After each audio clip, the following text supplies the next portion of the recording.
तो दोस्तों आज हम लोग बात करते हैं कोऑर्डिनेशन कंपाउंड्स की जो सीरीज हम लोगों ने चला रखी थी उसमें स्टीरियो आइसोमेरिज्म की, यानी कोऑर्डिनेशन कंपाउंड्स में स्टीरियो आइसोमेरिज्म होती है और किस तरह से पाई जाती है। पिछले 3 वीडियो में हम लोग बात कर चुके हैं कोऑर्डिनेशन कंपाउंड्स क्या होते हैं, उनमें नॉमेनक्लेचर किस तरह से होता है और स्ट्रक्चरल आइसोमेरिज्म की हम लोग बात कर चुके हैं, यानी संरचनात्मक समावयवता की बात कर चुके हैं। तो आज पार्ट 4 इस वीडियो का, इस सीरीज का हम लोग देख रहे हैं, जिसमें हम लोग बात करेंगे stereo isomerism in coordination compounds. तो चलो शुरू करते हैं। यहाँ हम लोग देख सकते हैं स्टीरियो आइसोमेरिज्म, यानी कोऑर्डिनेशन कंपाउंड में जो स्टीरियो आइसोमेरिज्म होती है वो 2 तरह की होती है।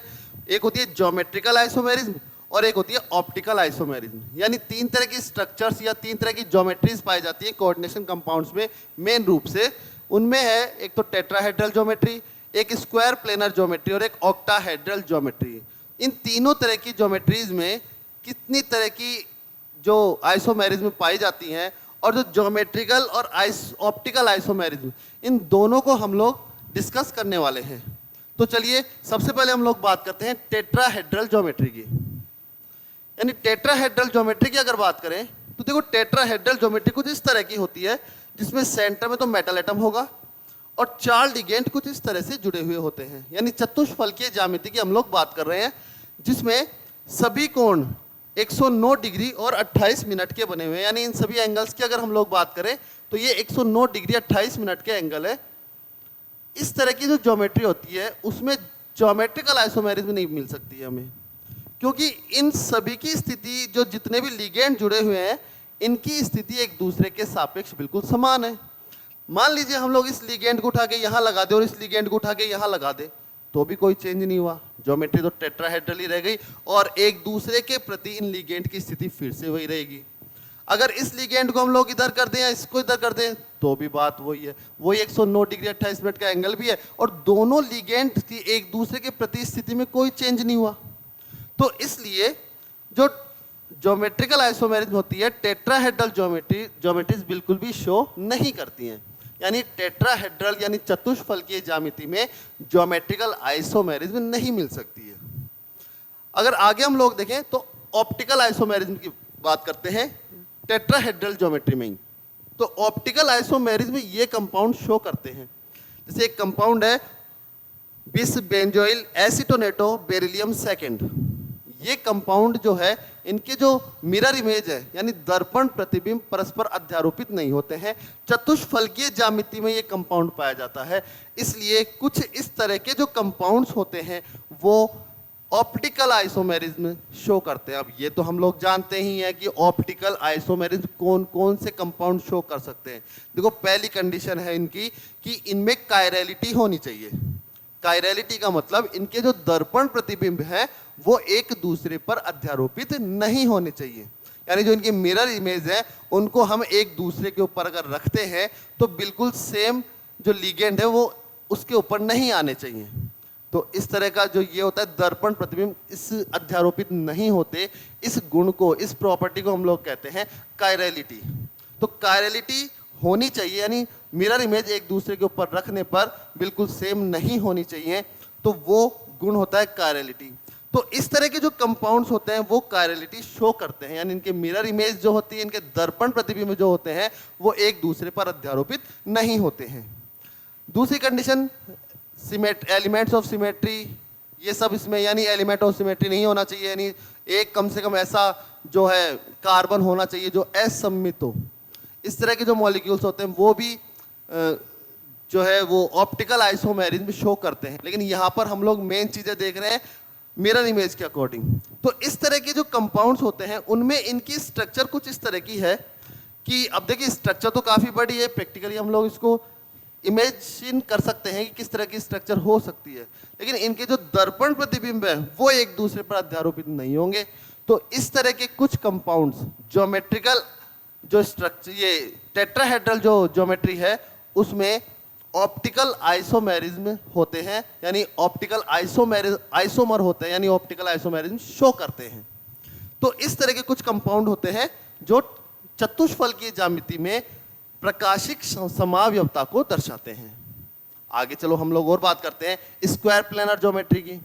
तो स्क्वायर प्लेनर ज्योमेट्री की अगर हम लोग बात करें तो देखो स्क्वायर प्लेनर ज्योमेट्री कई तरह से हो सकती है। हो सकता है मेटल से जुड़े हुए चारों लिगेंड समान हो सकता है मेटल से जुड़े हुए 3 लिगेंड जो है बिल्कुल सेम है, एक लिगेंड अलग हो। ऐसा भी हो सकता है कि मेटल से जुड़े हुए 2 लिगेंड और 2 लिगेंड सेम हो, या फिर हो सकता है कि 2 लिगेंड तो सेम है लेकिन बाकी के 2 लिगेंड अलग अलग हैं। ऐसा भी हो सकता है कि चारों ही लिगेंड अलग अलग हो। तो अगर इस तरह की कोई स्ट्रक्चर मिल जाती है स्क्वायर प्लेनर में तो हम लोग देखते हैं कि ज्योमेट्रिकल आइसोमर क्या वो हो सकते हैं या नहीं हो सकते, यानी उनमें जो ज्यामितीय समावयवता है क्या वो पाई जाती है कि नहीं जाती है। तो देखो सबसे पहले टेट्राहेड्रल का हम लोग पढ़ चुके हैं कि उनमें ज्योमेट्रिकल आइसोमेरिज्म नहीं मिलती है, ऑप्टिकल आइसोमेरिज्म मिलती है। लेकिन अगर स्क्वायर प्लेनर में हम लोग देखें तो कुछ कंपाउंड तो देखो यहाँ मैंने टिक कर रखे हैं, कुछ कंपाउंड तो ज्योमेट्रिकल आइसोमेरिज्म शो करते हैं यानी ज्यामितीय समावयवता दर्शाते हैं, जबकि कुछ कंपाउंड नहीं दर्शा पाते हैं। तो ऐसा होता है इसमें मिलीजुली सरकार होती है कि कुछ कंपाउंड तो ज्योमेट्रिकल आइसोमेरिज्म शो करते हैं और कुछ नहीं कर पाते हैं। अब इनको हम लोग डिटेल से देखते हैं कि ये कैसे होता है। देखो अगर इसकी हम लोग बात करें फर्स्ट कंपाउंड, इसकी अगर स्ट्रक्चर बनाऊं मैं तो कुछ इस तरह की स्ट्रक्चर इसकी बनेगी जिसमें सेंटर पर तो हमारे पास मेटल है और 4 लिगेंड, या हम लोगों ने लिगेंड को ए से लिखा है तो ए मैं यहाँ लिख देता हूँ। ये 4 लिगेंड है। मान लीजिए किसी भी एक लिगेंड को मैंने यहाँ से उठाकर यहाँ रख दिया और इसको यहाँ रख दिया तो भी कौन सी बड़ी बात हो गई, लिगेंड तो सेम ही है तो इनमें कोई चेंजेस नहीं देखने को मिला। भाई लिगेंड सेम है ना तो चेंज हो नहीं रहा कुछ, तो इसका मतलब कोई चेंज देखने को नहीं मिला, तो इसका मतलब ये क्या है, आइसोमेरिज्म शो नहीं करेंगे। अगर मैं इस तरह के किसी कंपाउंड की बात करूं और मान लीजिए 3 लिगेंड सेम है और चौथा लिगेंड मैंने यहाँ बी लगा दिया, अगर मैं इस बी को उठा के यहाँ रख दूं, ए को यहाँ रख दूं तो भी कौन सी बड़ी बात हो गई, सेम ही है, यानी कोई चेंज स्ट्रक्चर में नहीं हुआ, तो इसकी प्रॉपर्टी में भी कोई चेंज नहीं होते हैं। यानी इस तरह की जो चीज़ें हैं अगर हम लोग करते हैं तो यहाँ पर हम लोग देख सकते हैं कि ये जो कंपाउंड होते हैं वो ज्योमेट्रिकल आइसोमेरिज्म शो नहीं करते हैं। यानी कब, जब चारों लिगेंड सेम हो या 3 लिगेंड सेम हो, एक लिगेंड अलग होगा तो भी इस तरह के कंपाउंड जो है वो ज्योमेट्रिकल आइसोमेरिज्म शो नहीं करते हैं। अगर हम लोग यहाँ देखें एग्जाम्पल के रूप में, जैसे मान लीजिए प्लेटिनम है, प्लेटिनम हमने सेंटर में लिया यानी मेटल है और 4 लिगेंड यहाँ जुड़े हुए हैं Cl, सेम वही बात आ गई, चारों लिगेंड सेम है तो इस तरह के कंपाउंड ज्योमेट्रिकल आइसोमेरिज्म नहीं दिखाएंगे, यानी बिल्कुल भी इनमें ज्योमेट्रिकल आइसोमेरिज्म नहीं पाई जाती है। सेम यहाँ हमने एक लिगेंड अलग लिया, बी की जगह हम लोगों ने ले लिया NH3, बाकी 3 लिगेंड सेम लिए, तो इसमें भी इस तरह के जो कंपाउंड्स होते हैं वो ज्योमेट्रिकल आइसोमेरिज्म शो नहीं करते हैं। बाकी के जो कंपाउंड्स होते हैं उनमें ऐसी स्थिति बन जाती है कि अगर एक लिगेंड को दूसरी जगह लगाएं या दूसरे लिगेंड को पहली जगह लगाएं तो उनके कुछ प्रॉपर्टीज अलग अलग आती हैं। तो इस तरह के जो बाकी के जो कंपाउंड्स होते हैं वो ज्योमेट्रिकल आइसोमेरिज्म शो करते हैं, यानी ज्योमेट्रिकल आइसोमर होते हैं। तो स्क्वायर प्लेनर ज्योमेट्री की हम लोग बात कर रहे हैं। देखो इस तरह की जो ज्योमेट्री वो शो नहीं कर पा रही है, और अगर इस तरह के जो कंपाउंड्स होते हैं वो ज्योमेट्रिकल आइसोमर होते हैं, उनको हम लोग देख सकते हैं यहां पर कि देखो अगर Ma2B2 जैसे स्ट्रक्चर है, यानी 2 लिगेंड अलग है और बाकी के 2 लिगेंड अलग हैं, तो अगर इस तरह की ज्योमेट्री की हम लोग बात करें तो हम लोग यहां देख सकते हैं कि कुछ कंपाउंड होते हैं जो इस तरह के आइसोमर होते हैं। देखिए जैसे हम लोग यहाँ बना सकते हैं इसको, मान लीजिए प्लेटिनम तो हम लोगों ने ले लिया सेंटर में, अभी अगर इन कंपाउंड्स की हम लोग बात करें, NH3 हमारे पास 2 हैं, यानी NH3 लिगेंड एमीन लिगेंड 2 हैं, और 2 हमारे पास हैं Cl लिगेंड, जिसको हम लोग यहाँ इस तरह से लिख सकते हैं। अगर इनकी स्थिति हम लोग देखें तो देखो दोनों NH3 लिगेंड एक तरफ आ रहे हैं, दोनों Cl लिगेंड एक तरफ आ रहे हैं। अगर इनको हम लोग कुछ इस तरह से देखें, थोड़ा इसको मैं साइड में कर देता हूं जिससे आप लोगों को थोड़ा दिक्कत नहीं होगी समझने में। अगर इसी में लिगेंड की स्थिति को मैं चेंज करता हूं, जैसे मान लीजिए मैं कुछ इस तरह से कर देता हूं कि Pt तो सेंटर पे है और दोनों Cl लिगेंड मैं आमने सामने कर दूं और दोनों NH3 लिगेंड को भी मैं आमने सामने लिख देता हूं। देखो इस कंडीशन में ये और ये दोनों ज्योमेट्रीज में अगर देखा जाए, स्क्वायर प्लेनर ज्योमेट्री है और दोनों ज्योमेट्रीज में अगर देखा जाए तो यहाँ Cl की स्थिति एक दूसरे के सापेक्ष अलग अलग है, यहाँ NH3 की स्थिति भी एक दूसरे के सापेक्ष अलग अलग हो गई। इसका मतलब ये हुआ कि ये दोनों एक दूसरे के आइसोमर हुए। कौन से आइसोमर हुएंगे? ज्योमेट्रिकल आइसोमर, यानी ज्यामितीय समावयवी होंगे। इसको अगर जब दोनों Cl एक ही तरफ आ रहे हैं तो इसको हम लोग कह सकते हैं सिस फॉर्म, या दोनों NH3 एक तरफ आ रहे हैं, बाकी बात तो एक ही है। और अगर इस तरह से आमने सामने आते हैं तो इस रूप को, इस फॉर्म को हम लोग कहते हैं ट्रांसफॉर्म, यानी ये तो सिस फॉर्म हो गई और ये हमारे पास हो गई ट्रांसफॉर्म। तो इस तरह के कंपाउंड जो हैं Ma2B2 टाइप के कंपाउंड्स वो हैं जो ज्योमेट्रिकल आइसोमर होते हैं। सेम इसी तरह से अगर हम लोग देखें A2BC, यानी दो लिगेंड सेम है, बाकी के दो लिगेंड अलग है। तो एग्जांपल में हमने क्या किया है, एक NH3 की जगह हमने Br ले लिया, यानी ब्रोमाइड लिगेंड ले लिया है। अगर इसकी बात करें तो जैसे मान लीजिए यहाँ पर NH3 की जगह हम लोगों ने लिया है Br, तो यहाँ मैं चेंज करता हूँ इसी में स्थिति को। Cl हमारे पास दो है, NH3 एक है और Br एक है। इसी तरह से यहाँ लेते हैं NH3 एक है, हमारे पास दो Br है। अगर यहाँ हम लोग देखें तो देखो फिर भी ये दोनों लिगेंड अलग अलग है, लेकिन दोनों की एक दूसरे के सापेक्ष अगर स्थिति देखी जाए तो बिल्कुल यहाँ तो देखो एक ही तरफ आ गए और यहाँ बिल्कुल आमने सामने आ गए। इसी तरह से Cl लिगेंड को देखें तो यहाँ बिल्कुल एक ही तरफ आ गए और ये बिल्कुल इधर आमने सामने आ गए।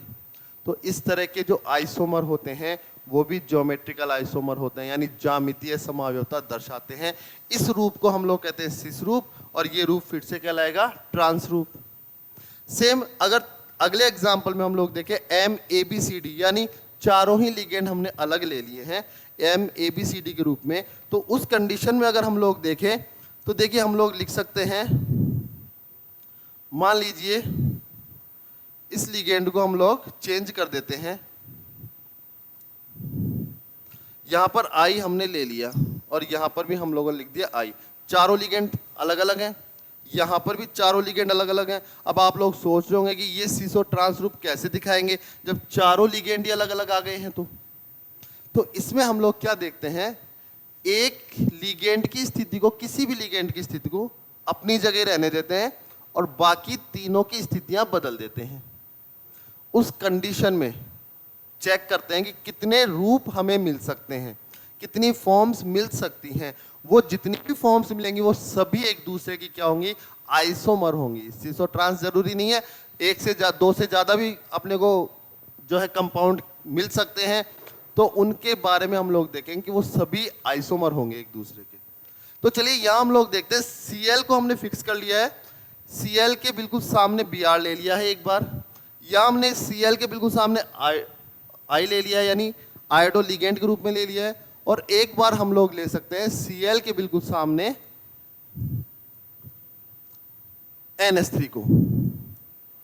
बाकी दोनों लिगेंड हम सेम कर देते हैं येलो। अब देखिए अगर हम लोग देखें एक लिगेंड की स्थिति को हमने स्थिर रखा है, यानी Cl को हमने एक जगह स्टेबल कर लिया है, बाकी तीनों की स्थिति हम लोग बदल रहे हैं। हमारे पास तीन रूप निकल कर आ रहे हैं, ये तीनों ही रूप एक दूसरे के आइसोमर होंगे, यानी एक दूसरे के समावयवी होंगे।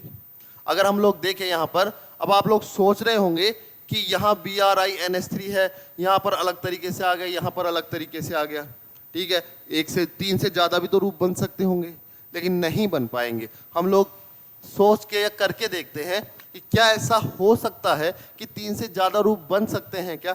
तो चलिए हम लोग बना के देखते हैं। मान लीजिए यहाँ पर एक रूप मैं बना रहा हूँ जिसमें Cl तो मैंने प्लेटिनम को ले लिया सेंटर में और Cl को मैंने यहाँ एक जगह फिक्स कर दिया। अभी देखो यहाँ पर Br मैंने इस साइड लिखा है, हो सकता है मैं Br को यहाँ लिख दूँ। अगर मैं Br को यहाँ लिखता हूँ तो आयोडीन ऊपर चला जाएगा, इसका मतलब आयोडो जो लिगेंड है वो किसके सामने आ रहा है, NH3 के। तो ऐसी स्थिति हम बना चुके हैं। अगर हम लोग ये देखें कि Br को यहाँ लिखें, NH3 को यहाँ लिख लें, I को यहाँ लिख लें, तो Br के सामने I आएगा। तो Br के सामने जब I आ रहा है तो ये स्थिति भी हम लोग बना चुके हैं। यानी हम लोग जितनी भी स्थिति और ट्राई करेंगे, इन तीनों में रूपों में से कोई ना कोई रूप निकल के सामने आएगा। इसका मतलब ये तीनों रूप एक दूसरे के क्या हैं, आइसोमर हो गए। इस तरह से स्क्वायर प्लेनर ज्योमेट्री यानी वर्गाकार समतलीय ज्योमेट्री ज्यामितीय समायोजता को शो करती है, यानी ज्यामितीय समायोजता दर्शाती है। तो हम लोग देख सकते हैं स्क्वायर प्लेनर ज्योमेट्री में ज्योमेट्रिकल आइसोमेरिज्म यानी ज्यामितीय समायोजता। अब क्या स्क्वायर प्लेनर ज्योमेट्री जो है वो ऑप्टिकल आइसोमर या ऑप्टिकल आइसोमेरिज्म भी शो करती है? बिल्कुल नहीं करती है ना। वर्गाकार समतलीय ज्यामिति में प्रकाशिक समावयवी नहीं बनते हैं क्योंकि इनके दर्पण प्रतिबिंब एक दूसरे पर अध्यारोपित हो जाते हैं, यानी इनमें कार्यालिटी नहीं होती है। तो इस वजह से ये जो है वर्गाकार समतलीय ज्यामिति यानी स्क्वायर प्लेनर ज्योमेट्री में जो कंपाउंड्स होते हैं वो ऑप्टिकल आइसोमेरिज्म शो नहीं करते हैं। फिर भी दो साइंटिस्ट मिल्स व क्वीबेल दोनों ने इस कंपाउंड का, बहुत बड़ा नाम है, इस कंपाउंड का डी और एल फॉर्म, देखो दो तरह के रूप होते हैं, एक तो स्मॉल डी जिसे हम लोग पॉजिटिव के रूप में भी लिखते हैं, एक होता है स्मॉल एल फॉर्म जिसे हम नेगेटिव के रूप में लिखते हैं, यानी डेक्स्ट्रो रोटेटरी और लीवो रोटेटरी। यानी एक रूप वो है जो समतल ध्रुवित प्रकाश के तल को दाईं ओर घुमा दे, एक वो होता है जो समतल ध्रुवित प्रकाश के तल को बाईं ओर घुमा दे।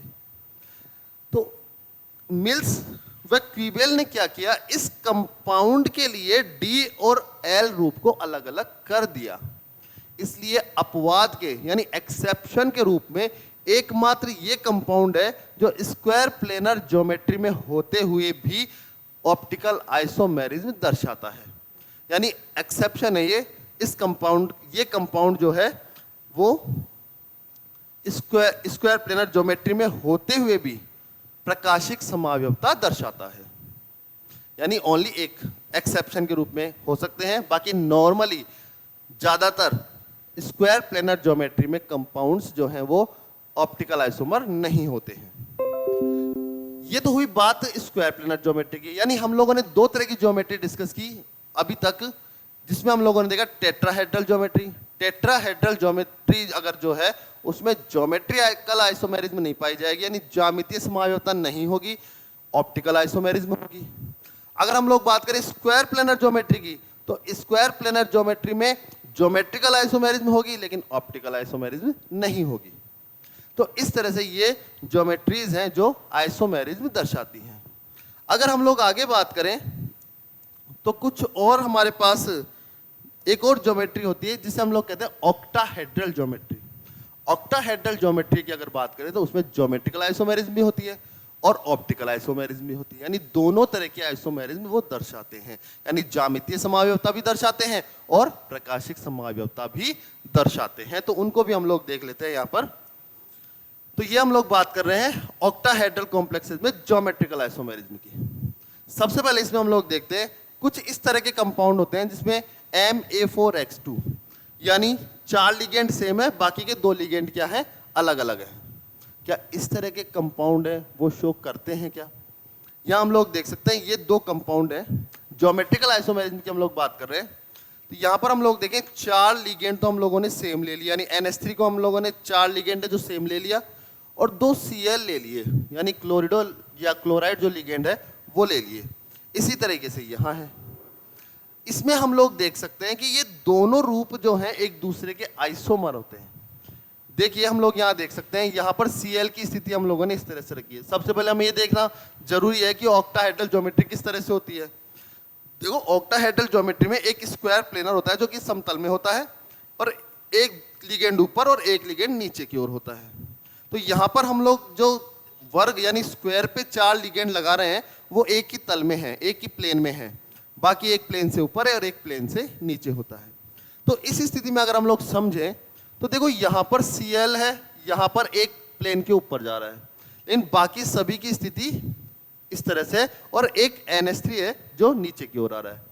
अगर इस तरह का रूप होता है तो ये एक दूसरे के सिस आइसोमर होंगे। अब यहाँ पर हम लोगों ने क्या किया, 2 Cl लिगेंड में से एक को तो प्लेन के ऊपर ले लिया और एक को प्लेन के नीचे ले लिया, यानी दोनों की स्थिति एक दूसरे की बिल्कुल अगेंस्ट हो गई, बिल्कुल विपरीत स्थिति में, बिल्कुल अपोजिट साइड में है। तो ऐसे रूप कहलाते हैं ट्रांस रूप। यानी यहाँ हम लोग देख सकते हैं ये तो है ट्रांस रूप और ये वाला रूप जो है वो हमारे पास है सिस रूप। इसी में अगर नंबरिंग करें तो देखो इसमें नंबरिंग होती है, पहला नंबर हम लोग देते हैं ऊपर, फिर 2 3 4 और 5 पूरे प्लेन को कवर करेंगे, स्क्वायर को। उसके बाद छठा नंबर देते हैं नीचे। जितने भी ऑक्टाहेड्रल ज्योमेट्रीज होती हैं उनमें लिगेंड की नंबरिंग इसी तरीके से होती है। तो इस नंबरिंग की वजह से अब देखो फर्स्ट और सेकंड पर जो लिगेंड है वो सिस रूप को दर्शा रहे हैं, तो इनको हम लोग सिस या 1:2 आइसोमर भी कहेंगे। इसी तरह से ये फर्स्ट और 6 का लिगेंड बिल्कुल एक दूसरे के अगेंस्ट है, यानी अपोजिट साइड में है, तो इनको हम ट्रांस रूप तो बोलेंगे, साथ में हम लोग बोलते हैं 1:6 आइसोमर। इसी तरीके से ये हम लोगों ने बात की MA4X2 टाइप के कंपाउंड्स की, जो कि ज्योमेट्रिकल आइसोमर होते हैं। आगे हम लोग अगर देखें तो कुछ और कंपाउंड्स की हम लोग बात कर सकते हैं। यहां हम लोग बात करते हैं MA3X3, यानी MA3X3 टाइप के कंपाउंड्स की, यानी 3 लिगेंड सेम है। देख सकते हैं हम लोग यहाँ NH3 भी हमने 3 लिए हैं, यानी एमीन लिगेंड 3 लिए हैं, और 3 ही हमने Cl लिगेंड ले लिए। सेम यहाँ भी वो स्थिति है, 3 Cl लिगेंड है और 3 NH3 लिगेंड है। अब हमें देखते समझ में आ रहा है कि ये तो ज्योमेट्रिकल आइसोमर है। क्यों है? क्योंकि यहाँ हम लोग देख सकते हैं कि देखो फर्स्ट, सेकंड और थर्ड, यानी इस स्थिति को भी हम लोग देखें तो यहाँ से पता लग रहा है कि पिछली वाली अभी जो हमने एग्जाम्पल लिया था उसके अकॉर्डिंग ही हो रही है। और जबकि यहाँ स्थिति को हम लोग देखें तो 2 लिगेंड बिल्कुल अपोजिट साइड में आ रहे हैं। तो ये तो हो गया ट्रांस रूप और ये हो गया इसका सिस रूप। इसी रूप को हम लोग बोलेंगे 3 लिगेंड सेम है, यानी 1:3 आइसोमर, और यहाँ पर छठा लिगेंड अलग जा रहा है, यानी एक बिल्कुल प्लेन के अपोजिट साइड में है, तो इसको हम लोग कहेंगे 1:6 आइसोमर, यानी 1 2 और 6 आइसोमर। इस तरह से सिस और ट्रांस रूप ऑक्टाहेड्रल ज्योमेट्री में मिल सकते हैं हमें। कौन से यौगिकों में?